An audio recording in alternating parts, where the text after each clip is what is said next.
ആശ്വാസം നേടാം. ഹൃത്തിനുള്ളിൽ ജീവൻ നൽകും വചനം, തിരുവചനം. മിശിഹായിൽ പ്രിയമുള്ള സഹോദരങ്ങളെ, ഇന്നേ ദിവസം നമ്മൾ ചിന്തിക്കുന്നത് കുടുംബ ആധ്യാത്മികതയെക്കുറിച്ചാണ്. ക്രൈസ്തവ കുടുംബത്തിൽ ക്രിസ്തുവിൻ്റെ സാന്നിധ്യവും സംരക്ഷണവും പ്രകടമാകുന്നുണ്ട്. ലൂക്കായുടെ സുവിശേഷം 19-ാം അധ്യായം 1 മുതൽ 10 വരെയുള്ള വാക്യങ്ങളിൽ നാം കാണുന്നു സക്കേവൂസ് സംഭവം. 10-ാമത്തെ വാക്യത്തിൽ കർത്താവ് പറയാണ്, ഇന്ന് നിന്റെ ഭവനം രക്ഷ പ്രാപിച്ചിരിക്കുന്നു. കുടുംബാംഗങ്ങൾക്ക് മാറ്റം സംഭവിച്ചപ്പോൾ കുടുംബം മുഴുവൻ രക്ഷ പ്രാപിക്കുകയാണ്. മാതാപിതാക്കൾ കുടുംബത്തിൻ്റെ രക്ഷയുടെ കവാടമാണ്.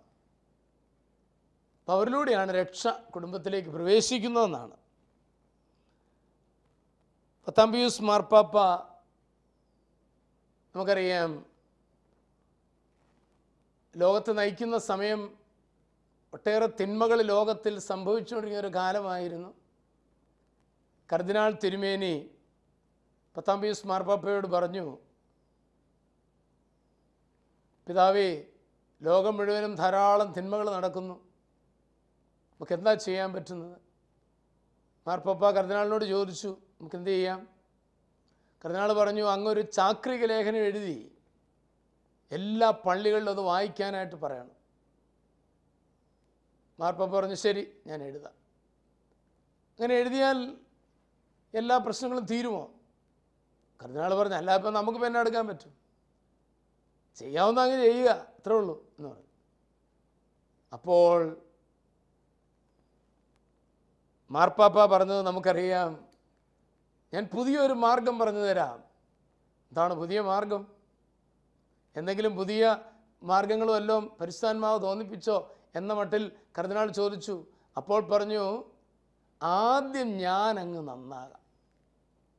ഞാൻ നന്നാകുന്ന കാണുമ്പം കർദിനാൾ തിരുമേനിക്ക് നന്നാകണമെന്ന് തോന്നുകയല്ലേ? എനിക്ക് തോന്നും. കർദിനാൾ നന്നാകുമ്പം ചുറ്റും നിൽക്കുന്ന ഒരു 10 പേര് നന്നാകും. ആ 10 പേര് നന്നാകുമ്പോൾ ഒരു 100, 1000, 1,00,000. എന്താണ് മാർപ്പാപ്പ പറഞ്ഞത്? ഈ ലോകത്തിൻ്റെ പരിവർത്തനത്തിൻ്റെ വേര് കിടക്കുന്നത് ഒരു വ്യക്തിയിലാണ്. ആ വ്യക്തി ഞാനാണ് എന്ന സന്ദേശമാണ് മാർപ്പാപ്പ ലോകത്തിന് നൽകിയത്. ഞാൻ നിങ്ങളുടെ മുമ്പിൽ ഇന്ന് പങ്കുവെക്കാനുള്ള കാര്യം മറ്റൊന്നുമല്ല. നമ്മുടെ ജീവിതത്തിൽ മാറ്റം ഉണ്ടാകുമ്പോഴാണ് കുടുംബത്തിൽ മാറ്റം ഉണ്ടാകുന്നത്. കുടുംബ ആധ്യാത്മികത എന്ന് പറയുന്നത് എൻ്റെ ആധ്യാത്മികത കൂടുതൽ സജീവമാവുകയാണ്. മഹാത്മാഗാന്ധി പറയുന്നുണ്ട്, ഒരു മനുഷ്യൻ ആധ്യാത്മികമായിട്ട് ഉയരുമ്പോൾ അയാൾക്ക് ചുറ്റും നിൽക്കുന്ന ലോകവും ആധ്യാത്മികമായിട്ട് ഉയരും. ഒരു മനുഷ്യൻ ആധ്യാത്മികമായിട്ട് തളരുമ്പോൾ അയാൾക്ക് ചുറ്റും നിൽക്കുന്ന ലോകവും ആധ്യാത്മികമായിട്ട് തളരും. അപ്പോൾ അതിന് ഇടവരാതിരിക്കണം. ആശിപ്പോനി ഭൂമി നന്നായിടാനായി, എന്നിലെ കളങ്കത്തെ കഴുകിക്കളയുവിനാദ്യമായി. ഈ കവിത ശകലം നിങ്ങൾക്കറിയാം, കവി വള്ളത്തോളിൻ്റെതാണ്. ലോകത്തെ മാറ്റാനായിട്ട് ഞാൻ മാറണം എന്നാണ് അവിടെ കവി പറഞ്ഞു വെക്കുന്നത്. അതെ, കുടുംബത്തിലൂടെ ലോകത്തെ നവീകരിക്കുക. ഇതാണ് നമ്മൾ സ്വീകരിക്കേണ്ട മുദ്രാവാക്യം. കുടുംബ നവീകരണത്തിന് ഏറ്റവും ആവശ്യം, ഞാൻ ചില കാര്യങ്ങൾ അക്കമിട്ട് പറയുകയാണ്. ഒന്നാമത് വിശുദ്ധ കുർബാനയാണ്. ആധ്യാത്മിക ജീവിതത്തിൻ്റെ പ്രാഥമിക വിദ്യാലയമാണ് ആരാധനക്രമമെന്ന് 2-ാം വത്തിക്കാൻ കൗൺസിൽ പറഞ്ഞു വെച്ചിട്ടുണ്ട്. വിശുദ്ധ കുർബാന ജീവിതത്തിൻ്റെ കേന്ദ്ര ബിന്ദുവാകുമ്പോഴാണ് മനുഷ്യവർഗം ആഗ്രഹിക്കുന്ന ഐക്യവും ആനന്ദവും കൈവരുന്നത് എന്ന് 2-ാം വത്തിക്കാൻ കൗൺസിൽ പറഞ്ഞു വെച്ചിട്ടുണ്ട്. ഈ വിശുദ്ധ കുർബാനയിൽ നിന്നും നാം ശക്തി സംഭരിക്കണം. വിശുദ്ധ കുർബാനയുടെ ചൈതന്യത്തിന് ചേരാത്തൊന്നും നമ്മുടെ ജീവിതത്തിൽ ഉണ്ടായിരിക്കരുത്. അതാണ് നമ്മൾ ചിന്തിക്കേണ്ടത്. ലൂക്കാ 12:54 മുതൽ 56 വരെ വാക്യങ്ങൾ പറയുന്നു, കാലത്തിൻ്റെ സൂചനകൾ നിങ്ങൾ തിരിച്ചറിയണം. കാലത്തിൻ്റെ സൂചനകൾ നിങ്ങൾ തിരിച്ചറിയണം.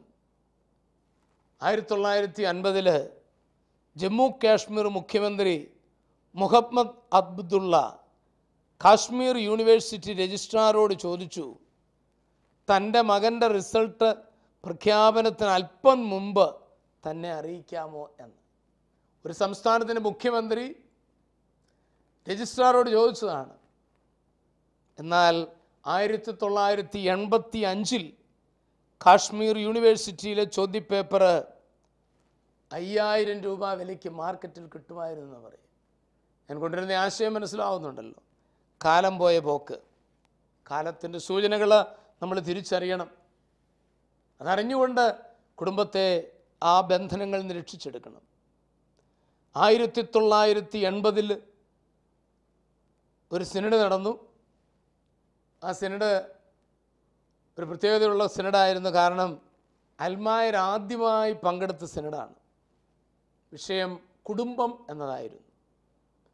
യുഗോസ്ലാവിയക്കാരനായ ഒരു അച്ചായൻ ആ സിനഡിലൊരു പ്രസംഗം നടത്തി. അദ്ദേഹം എഴുന്നേറ്റ് വന്ന് ചോദിച്ച ഒരു ചോദ്യം ഇതാണ്: ആരാണ് ലോകത്തിലെ ഏറ്റവും വലിയ ദൈവദാനം? കർദിനാളന്മാർ, മാർപ്പാപ്പ, മെത്രാന്മാരൊക്കെ ഇരിക്കുന്ന വേദിയിലാണ് ചോദ്യം. അവരെല്ലാം അങ്ങോട്ടും ഇങ്ങോട്ടും നോക്കി ആരുടെ കാര്യമായിരിക്കും. ചിലർ വിചാരിച്ചു മഹാത്മാഗാന്ധിയെ പറ്റി പറയാനാണോ, ചിലർ വിചാരിച്ചു മദർ തെരേസയെ പറ്റി പറയാനാണോ, എബ്രഹാം ലിങ്കണാണോ. അങ്ങനെ ചിന്തിക്കുമ്പോൾ വീണ്ടും ഒരു ചോദ്യം ആച്ചാൻ ചോദിച്ചു: ഈ ഇരിക്കുന്ന ജോൺ പോൾ രണ്ടാമൻ മാർപ്പാപ്പായോ അതോ അദ്ദേഹത്തിൻ്റെ മാതാപിതാക്കളോ? എല്ലാവർക്കും പിടികിട്ടി. ഓ, മാതാപിതാക്കളുടെ പ്രാധാന്യം പറയാനാണ് കക്ഷി പറഞ്ഞു വരുന്നത് എന്ന് മനസ്സിലായി. തുടർന്ന് ആച്ചായനൊരു വചനം ഉദ്ധരിച്ചു: നല്ല വൃക്ഷത്തിൽ നിന്നേ നല്ല ഫലം പുറപ്പെടുകയുള്ളൂ. ലൂക്ക 6:43-44 വാക്യങ്ങൾ. എന്നിട്ട് അച്ചായൻ അവിടെ ഇരിക്കുകയാണ്. കൊച്ചു പ്രസംഗമായിരുന്നു, പക്ഷേ ഇത് സിനഡിനെ ആകമാനം ചിന്തിപ്പിച്ച ഒരു പ്രസംഗമായിരുന്നു.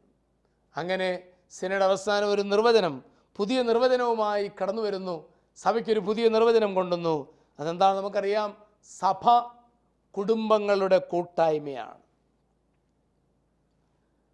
10-ാം പിയൂസ് മാർപ്പാപ്പ മെത്രാനായി മോതിരം മുത്തിക്കുവാനായിട്ട് അമ്മയുടെ അടുത്ത് ചെല്ലുന്ന സംഭവം നമുക്കറിയാം. അമ്മ പറഞ്ഞതെന്താണ്? എടാ, നിൻ്റെ കയ്യിൽ ആ മോതിരം വരാൻ കാരണം അച്ചായൻ എൻ്റെ കയ്യിൽ ഈ മോതിരം ഇട്ടതാണ് കേട്ടോ. വിവാഹമോതിരം കാണിച്ചുകൊണ്ട് അമ്മ പറഞ്ഞ കാര്യം ലോകപ്രസിദ്ധമാണ്. എന്ന് പറഞ്ഞാൽ വിവാഹത്തിൻ്റെ കുടുംബ ജീവിതത്തിൻ്റെ പ്രാധാന്യം പാപ്പ ഇതിലൂടെ വിശദീകരിക്കുകയാണ്. ഒരു മനുഷ്യ വ്യക്തി അവനാക്കി തീർക്കുന്നത് അവൻ്റെ മാതാപിതാക്കളാണ്. ഏബ്രഹാം ലിങ്കൺ പറയുന്നു, ഞാൻ ആരാണോ അതിന് കാരണം എൻ്റെ മാതാപിതാക്കളാണ്. വിശുദ്ധ ജോൺ മരിയ വിയാനി പറയുന്നു, ദൈവം എനിക്ക് തന്ന ഏറ്റവും വലിയ സമ്മാനം എൻ്റെ നല്ല അമ്മയാണ്. 1989 മനഃശാസ്ത്രജ്ഞനായ ഹെൻമാർക്ക് പറഞ്ഞു, ഇന്ന് ലോകത്തിലെ ധർമ്മച്യുതിയുടെ കാരണം കുടുംബ ബന്ധങ്ങളുടെ തകർച്ചയാണ്. വാഴ്ത്തപ്പെട്ട മദർ തെരേസ പറഞ്ഞു, കുടുംബ തകർച്ചയാണ് എല്ലാ പ്രശ്നങ്ങളുടെയും കാരണം. എല്ലാം പറയുന്നത് തമ്മിൽ ബന്ധമുണ്ട്. അവിടെ ഞാൻ പറഞ്ഞു വെക്കുകയാണ്. സുകുമാർ അഴീക്കോട് പറഞ്ഞു, കുട്ടികളെ കുടുംബത്തിൽ പരിശീലിപ്പിക്കേണ്ട മാതാപിതാക്കൾ ആ ജോലി ഉപേക്ഷിച്ചു. അതുകൊണ്ട് കുടുംബം ഇന്ന് തകർന്നടിഞ്ഞിരിക്കുകയാണ്. ആകയാൽ വിദ്യാഭ്യാസവും തകർന്നിരിക്കുന്നു. അദ്ദേഹം ഒരു വിദ്യാഭ്യാസ പണ്ഡിതനാണ്. അതേപ്പറ്റി പറയാൻ വേണ്ടിയാണ് അദ്ദേഹം പറഞ്ഞത്. പക്ഷേ എങ്കിലും അവിടെ കുടുംബം കടന്നു വന്നിട്ടുണ്ട്. 10 ഗുണം 10 ഗുണം എന്ന ചൊല്ല് പ്രസിദ്ധമാണല്ലോ. മാതാപിതാക്കൾ ചിത്രകാരന്മാരും മക്കൾ ചിത്രങ്ങളുമാണ്. ബൈബിളിൻ്റെ ഒരാശയമാണത്. മാതാപിതാക്കൾ കൊത്തിയെടുത്ത ശില്പങ്ങളാണ് മക്കളെന്ന് പ്രഭാഷകൻ 9:17 പറയുന്നു. ഇവിടെ എല്ലാം പറഞ്ഞു വച്ചിരിക്കുന്നത് നല്ല കുടുംബങ്ങൾ, നല്ല ആത്മീയമായ അടിത്തറയുള്ള കുടുംബങ്ങളിലെ നല്ല മക്കൾ ജനിക്കുകയുള്ളൂ. ലൂക്കായുടെ സുവിശേഷം 2-ാം അധ്യായം 51-52 വാക്യങ്ങൾ നല്ല കുടുംബം എല്ലാവർക്കും സംപ്രീതനാകാൻ ഈശോയെ സഹായിച്ചു എന്നാണ് പറയുന്നത്. ഇന്നത്തെ ചിത്രങ്ങൾ വിരൂപമെങ്കിൽ കാരണം മൂല്യങ്ങൾ ആഴത്തിൽ വേരോടിയിട്ടില്ലാത്ത ചിത്രകാരന്മാരാണുള്ളത്. ആരാണ് ചിത്രകാരന്മാരെന്ന് മനസ്സിലായല്ലോ. നമ്മളിൽ മൂല്യങ്ങൾ ആഴത്തിൽ വേരോടുന്നില്ലെങ്കിൽ ചിത്രങ്ങൾ മോശമായി പോകും. മത്തായി 13:44 മുതൽ 46 വരെ വാക്യങ്ങളിൽ നിധി കണ്ടെത്തിയ മാതാപിതാക്കളാകണമെന്ന് പറഞ്ഞിരിക്കുകയാണ്. ആത്മീയ നിധി കണ്ടെത്തണം. ആത്മീയ നിധി കണ്ടെത്തിയ പിതാവാണോ ഞാൻ എന്നെ കേട്ടുകൊണ്ടിരിക്കുന്ന എൻ്റെ പ്രിയപ്പെട്ട മാതാപിതാക്കളെ നമ്മൾ ചിന്തിക്കണം. വിശുദ്ധ ലൂയിസിൻ്റെ അമ്മ വിശുദ്ധ എലിസബത്ത് പറഞ്ഞു, മകൻ മടിയിൽ കിടക്കുമ്പോൾ അവനോട് പറഞ്ഞതാ, മകനെ, നീ പാപം ചെയ്ത് എൻ്റെ മടിയിൽ കിടക്കുന്നതിനേക്കാൾ നല്ലത് മരിച്ച് എൻ്റെ മടിയിൽ കിടക്കുന്നതാണ്. നിധി കണ്ടെത്തിയ ഒരമ്മയത്. വിശുദ്ധ ജോൺ ന്യൂമാൻ 10 വയസ്സായപ്പോൾ ഒരു കള്ളം പറഞ്ഞു. അവൻ്റെ അപ്പൻ പൊട്ടിക്കരയുകയാണ്. ആ സമയത്ത് ചോദിക്കാനുള്ള ധൈര്യമില്ലായിരുന്നു. വിശുദ്ധ ജോൺ ന്യൂമാൻ അവൻ്റെ അച്ചായനോട് പിന്നീട് ചോദിക്കുകയുണ്ടായി, ഞാൻ അന്ന് കള്ളം പറഞ്ഞപ്പോൾ എന്തിനാണ് കരഞ്ഞത്? അപ്പോൾ ആ അച്ചായൻ പറഞ്ഞത് ഇങ്ങനെയാണ്, മകനെ, ഞാൻ കാരണമല്ലേ നീ കള്ളം പറഞ്ഞത്? നിന്നെ ശരിയായി ഞാൻ വളർത്തിയിരുന്നെങ്കിൽ നീ അത് പറയില്ലായിരുന്നു. ഞാൻ നിന്നെ വളർത്തുന്നതിൽ പരാജയപ്പെട്ടല്ലോ എന്നോർത്ത് ഞാൻ കരഞ്ഞു പോയതാണ് എന്ന് ആ അച്ചായൻ പറയുന്നുണ്ട്. നിധി കണ്ടെത്തിയ മാതാപിതാക്കളാകണം നമ്മൾ. 2012 ഒക്ടോബർ മുതൽ ബെനഡിക്റ്റ് പാപ്പ വിശ്വാസവർഷം പ്രഖ്യാപിച്ചിരിക്കുകയാണല്ലോ. അധികം മാസങ്ങൾക്കുള്ളിൽ അധികം മാസം കഴിയുന്നതിന് മുമ്പ് നമ്മൾ അത് സമാപിപ്പിക്കുന്നു. ഈ അവസരം നമ്മുടെ വിശ്വാസം ജ്വലിപ്പിക്കുവാൻ ദൈവം നമുക്ക് തന്നിരിക്കുന്ന ഒരവസരമാണ് എന്നുള്ള സംശയമില്ല. സമയം അതിക്രമിച്ചിരിക്കുന്നു എന്ന് വേണമെങ്കിൽ നമുക്ക് പറയാം. വിശുദ്ധ കുർബാനയിൽ കേന്ദ്രീകൃതമായ ജീവിതം നമ്മൾ നയിക്കണം. 1980 മാർച്ച് 24 കുർബാന മധ്യേ വെടിയേറ്റ് വീണ ആർച്ച് ബിഷപ്പ് ഓസ്കർ റൊമാരോയോട് ഈ സംഭവത്തിൻ്റെ ഏകദേശം 1 വർഷം മുമ്പ് പത്രപ്രവർത്തകർ ചോദിച്ചു, അങ്ങ് എവിടെ നിന്നാണ് ഇത്ര വലിയ ശക്തി സംഭരിക്കുന്നത്? ഉടനെ തന്നെ ഉത്തരം വന്നു. ഒത്തിരി ആലോചിച്ചില്ലെന്നാണ് പറയുക. ഉടനെ തന്നെ ആർച്ച് ബിഷപ്പ് ഉത്തരം പറഞ്ഞു, ഞാൻ എന്നും അർപ്പിക്കുന്ന വിശുദ്ധ കുർബാനയിൽ നിന്ന്, എൻ്റെ വാർഷിക ധ്യാനത്തിൽ നിന്ന്. 2 കാര്യങ്ങളാണ് പറഞ്ഞത്. ഒന്ന് കുർബാന, ഒന്ന് വാർഷിക ധ്യാനം. നമ്മളും ഇത് കണ്ടെത്തുന്നവരാകണം. എന്നും അർപ്പിക്കുന്ന കുർബാനയിൽ നിന്നും ശക്തി സ്വീകരിച്ചുകൊണ്ട് കുടുംബത്തിലേക്ക് പോവുക, അത് ജീവിക്കുക. രണ്ടാമത്, കുടുംബാധ്യാത്മികതയിൽ ഏറ്റവും പ്രധാനപ്പെട്ടതാണ് കുടുംബ പ്രാർത്ഥന, വ്യക്തിപരമായ പ്രാർത്ഥന. രണ്ടും പ്രധാനപ്പെട്ടതാണ്. കർത്താവ് ശക്തി സംഭരിച്ചു അവിടെ നിന്നാണ്. ലൂക്ക 6:12 പറയാണ്, ആ ദിവസങ്ങളിൽ അവൻ പ്രാർത്ഥിക്കുവാൻ മലമുകളിലേക്ക് പോയി. തലേ ദിവസം വിമർശനങ്ങൾ, പിരിമുറുക്കം. അടുത്ത ദിവസം ശിഷ്യരെ തിരഞ്ഞെടുക്കുന്നു. നമ്മൾ അസ്വസ്ഥയുടെ നിമിഷങ്ങളിൽ ദൈവത്തിലേക്ക് തിരിഞ്ഞ് പ്രാർത്ഥിക്കുവാനാണോ സമയം കണ്ടെത്തുന്നത് എന്ന് നമ്മൾ ചിന്തിക്കേണ്ടതാണ്. ഉദാഹരണം, വിവാഹ ദിനത്തിന് ഒരുക്കമായിട്ട് പ്രാർത്ഥനാ ദിനം നടത്തുക. പ്രാർത്ഥന മാതാപിതാക്കളിൽ ഇല്ലെങ്കിൽ മക്കളത് ഒരിക്കലും സ്വീകരിക്കുകയില്ല. ഡോക്ടർ അലക്സിസ് കാരേൽ, നോബൽ സമ്മാന ജേതാവായിട്ട് അദ്ദേഹം പറയുകയാണ്, പ്രാർത്ഥന ഒരു വലിയ ശക്തിയാണ്. നെപ്പോളിയൻ ഹീൽ പറയുന്നു, പല അമേരിക്കൻ പ്രസിഡന്റുമാരുടെയും ഉപദേഷ്ടാവായിരുന്നു അദ്ദേഹം പറയുന്നുണ്ട്, അപ്പൻ്റെ കഴിവിൻ്റെ അംശം മക്കൾക്കും ഉണ്ടാകും. ദൈവം നമ്മുടെ അപ്പനാണ്. നാം ആ ശക്തിയുടെ ഉറവിടവുമായി ബന്ധപ്പെട്ടാൽ നമുക്ക് ആ ശക്തിയുടെ അംശം കിട്ടും എന്ന്. ദൈവിക ശക്തി നമുക്ക് ലഭിക്കേണ്ടത് പ്രാർത്ഥനയിലൂടെയാണ്. ടെനിസൺ പറയുന്നുണ്ട്, നീ പ്രാർത്ഥിക്കുന്നില്ലെങ്കിൽ നാൽക്കാലികളിൽ നിന്നും നിനക്കെന്ത് വ്യത്യാസം? പ്രാർത്ഥനാശീലം വളർത്തിയെടുക്കണം. കുടുംബത്തിനായി, പങ്കാളിക്കായി, മക്കൾക്കായിട്ട് പ്രാർത്ഥിക്കണം. മധ്യസ്ഥ പ്രാർത്ഥന പ്രധാനപ്പെട്ടതാണ്. പുറപ്പാട് 17:8 നമ്മൾ കാണുന്നുണ്ട്. അമലേക്കരുമായിട്ടുള്ള യുദ്ധം നടക്കുമ്പോൾ മോശ പ്രാർത്ഥിക്കുവാനായി മലമുകളിലേക്ക് പോവുകയാണ്. മറ്റുള്ളവർക്ക് വേണ്ടിയുള്ള പ്രാർത്ഥന വളരെ പ്രധാനപ്പെട്ടതാണ്. എൻ്റെ കുടുംബത്തിൻ്റെ രക്ഷ എൻ്റെ വിരിഞ്ഞ കൈകളിലാണ്.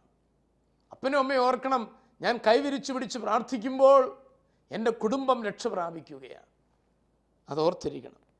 മാതാപിതാക്കൾ ആധുനിക മോശമാരാണ്, അത് മറക്കരുത്. പ്രാർത്ഥന വഴി ആഴമുള്ള വ്യക്തിബന്ധങ്ങൾ സ്ഥാപിക്കുവാൻ നമുക്ക് സാധിക്കും. മക്കൾക്ക് വേണ്ടി ദൈവത്തിന് മുമ്പാകെ മാധ്യസ്ഥം വഹിക്കുന്ന മാതാപിതാക്കളോട് എതിർത്തിട്ടൊരു വാക്ക് പറയുവാൻ മക്കൾക്ക് കഴിയില്ല എന്നതാണ് നമുക്ക് പറയേണ്ടിയിരിക്കുന്നത്. നെപ്പോളിയനോടൊരു യുവതി ചോദിച്ചു, ഒരു നല്ല അമ്മയാകാൻ ഞാൻ എന്തു ചെയ്യണം? ഉത്തരം ഉടനെ വന്നു, നീ കുഞ്ഞിനെ ജനിപ്പിക്കുന്നതിന് 25 വർഷം മുൻപേ ഒരുങ്ങണം. അപ്പം അമ്മയാകണമെങ്കിൽ നേരത്തെ തന്നെ പ്രാർത്ഥിച്ചൊരുങ്ങണമെന്ന സൂചന. മനഃശാസ്ത്രജ്ഞനായ സുകുമാരൻ മുതുകുളം പറയുന്നുണ്ട്, ഒരു പ്രത്യേക ലക്ഷ്യം മനസ്സിൽ വെച്ച് ധ്യാനിച്ച് അതിനായി ശ്രമിച്ചാൽ അത് സാധിക്കും. സ്വാമി വിവേകാനന്ദൻ പറയുന്നു, ഒരു മഹാൻ ജനിക്കുന്നത് അമ്മയുടെ അല്ലെങ്കിൽ അപ്പൻ്റെ ഹൃദയത്തിലാണ്, ഉദരത്തിൽ ജനിക്കുന്നത് മൃഗമാണ്. ഇന്ദിരാഗാന്ധി ജനിച്ചത് നെഹ്റുവിൻ്റെ ഹൃദയത്തിലാണ്. വീണ്ടും മനഃശാസ്ത്രജ്ഞനായ സുകുമാരൻ മുതുകുളം പറയുന്നു, ഒരു കുഞ്ഞിന് രൂപം കൊടുക്കുന്ന നിമിഷങ്ങളിൽ മാതാപിതാക്കളുടെ മനോവികാരങ്ങൾ കുഞ്ഞിൻ്റെ ആകാര മനോഭാവങ്ങളെ സ്വാധീനിക്കും. ഗർഭാവസ്ഥയിലും കുഞ്ഞുങ്ങളെ അമ്മയുടെ വികാര മനോഭാവങ്ങൾ സ്വാധീനിക്കുന്നതാണ്. അച്ഛൻ പറയാറുണ്ട്, ഗർഭിണികൾ പാട്ടുകളൊക്കെ പാടുന്നത് നല്ലതാണ്, കുഞ്ഞിന് സന്തോഷകരമായി മാറും. ജപ്പാൻകാരൻ ഹ്യുവാങ് 9 വയസ്സിൽ 3 MA പാസ്സായി. അമ്മയോട് ഇൻ്റർവ്യൂ നടന്നപ്പോൾ പറഞ്ഞു, ഗർഭകാലത്ത് ഉറക്കെ ഞാൻ വായിക്കുമായിരുന്നു, അത് കുഞ്ഞിനെ സ്വാധീനിച്ചിട്ടുണ്ടാവാം. ഈ സമയത്ത് നല്ല വായനകൾ, നല്ല ചിന്തകൾ ഒക്കെ ഗർഭിണികൾ എടുക്കുന്നത് വളരെ നല്ലതാണ്. കുമ്പസാരം വളരെ ഫലം ചെയ്യും. ക്രിസ്തുവിൻ്റെ ചൈതന്യത്തിന് ഒത്തിരി നമ്മളെ നയിക്കാൻ സാധിക്കും. ബൈബിൾ വായന ഒത്തിരി ആവശ്യമാണ്. 2 തിമോത്തി 3-ാം അധ്യായം 16-17 വാക്യങ്ങളിൽ ഇതേപ്പറ്റി പറഞ്ഞിട്ടുണ്ട്, കുടുംബത്തിൽ വചനത്തിൻ്റെ ഉപയോഗത്തെപ്പറ്റി.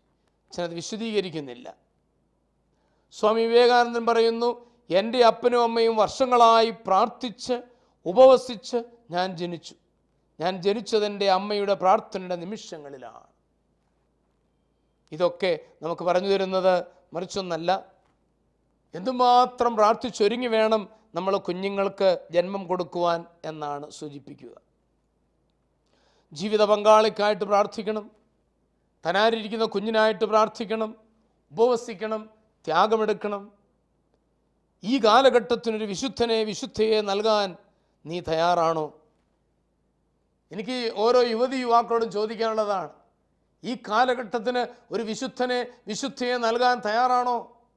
തയ്യാറാണെങ്കിൽ സ്വാഭാവികമായിട്ടും നീ അതിനൊരുങ്ങേണ്ടതുണ്ട്.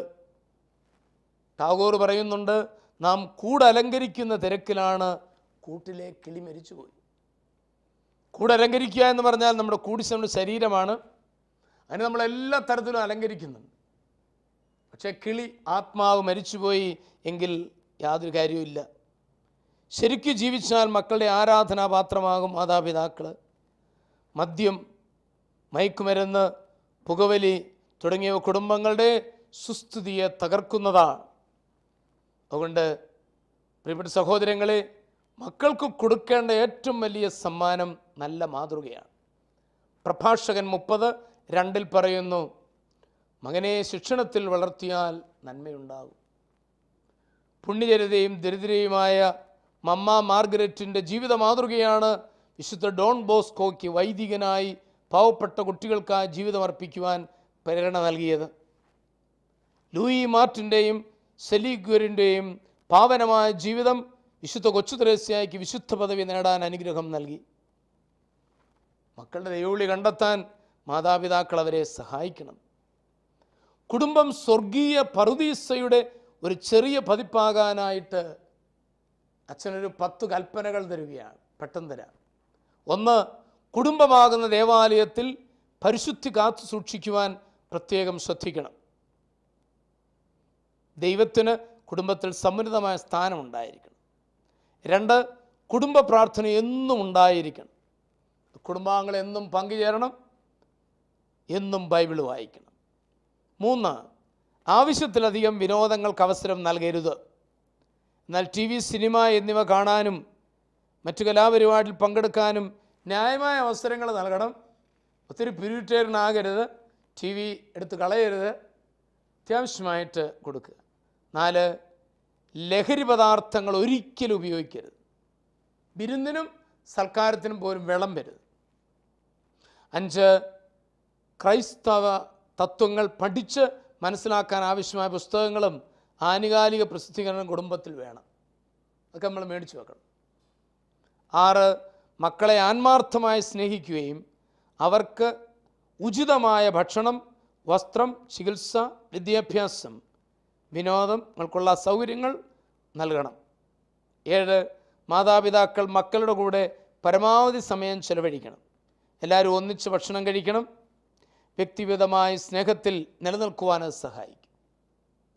8, എല്ലാ തലങ്ങളിലും തികഞ്ഞ ഉത്തരവാദിത്വ ബോധം ഉണ്ടായിരിക്കണം. കുടുംബത്തിലെ എല്ലാ പ്രധാനപ്പെട്ട കാര്യങ്ങളിലും രണ്ടുപേരും പരസ്പരം ആലോചിച്ച് തീരുമാനമെടുക്കണം. 9, കുടുംബത്തിൽ കുട്ടികളും ആവശ്യമാണെന്ന ബോധ്യം അവർക്ക് നൽകണം. ഉത്തരവാദിത്വങ്ങൾ അവരെയും പങ്കുചേർക്കണം. അവരുടെ വ്യക്തിത്വം സ്വതന്ത്രമായി വികസിക്കാൻ ബോധപൂർവം കളമൊരുക്കണം. അഭിപ്രായ സ്വാതന്ത്ര്യം അവർക്കും നൽകണം. 10, മക്കളുടെ ജീവിതത്തെ മലിനപ്പെടുത്താവുന്ന സാഹചര്യങ്ങൾ എപ്പോഴും ഒഴിവാക്കണം. ലൈംഗികമായ അറിവുകൾ മക്കൾക്ക് യഥാകാലം നൽകണം. പിതാവ് പുത്രന്മാരുടെ കാര്യത്തിലും മാതാവ് പുത്രിമാരുടെ കാര്യത്തിലും ആവശ്യമായ പക്വമായ അറിവ് നൽകുവാൻ ശ്രദ്ധിക്കേണ്ടതാണ്. ഈ 10 കൽപ്പനകൾ എൻ്റെ പ്രിയപ്പെട്ട മാതാപിതാക്കളെ നമ്മൾ ഉൾക്കൊണ്ട് നമ്മുടെ കുടുംബജീവിതത്തെ ആത്മീയതയിൽ വളർത്തുമ്പോൾ നമ്മുടെ കുടുംബങ്ങൾ ആധ്യാത്മിക കുടുംബങ്ങളായി മാറും. അതിന് എല്ലാ മാതാപിതാക്കൾക്കും ഇടവരട്ടെ എന്ന് അച്ഛൻ പ്രാർത്ഥിക്കുകയാണ്. കുടുംബ ആധ്യാത്മികതയെക്കുറിച്ചുള്ള ഈ ചിന്ത നിങ്ങളുടെ ജീവിതത്തെ സ്വാധീനിക്കട്ടെ. നമുക്കൊരു നിമിഷം പ്രാർത്ഥിക്കാം. നല്ലവനും സ്നേഹനിധിയുമായ നല്ല തമ്പുരാനെ, അങ്ങ് ഞങ്ങൾക്ക് അനുവദിച്ചു തന്ന കുടുംബമാകുന്ന സ്വർഗത്തെ ഓർത്ത് ഞങ്ങൾ നന്ദി പറയുന്നു. ആ കുടുംബത്തിൽ സ്വർഗീയ ചിന്തയോടെ, ദൈവികമായ ചിന്തയോടെ ആ കുടുംബത്തെ നയിക്കുവാൻ എല്ലാ മാതാപിതാക്കൾക്കും കൃപ നൽകണമേ. കൂടെ ആയിരിക്കണമേ, ശക്തി പകരണമേ. പിതാവും പുത്രനും പരിശുദ്ധാത്മാവുമായ സർവേശ്വര എന്നേക്കും. ആമേൻ.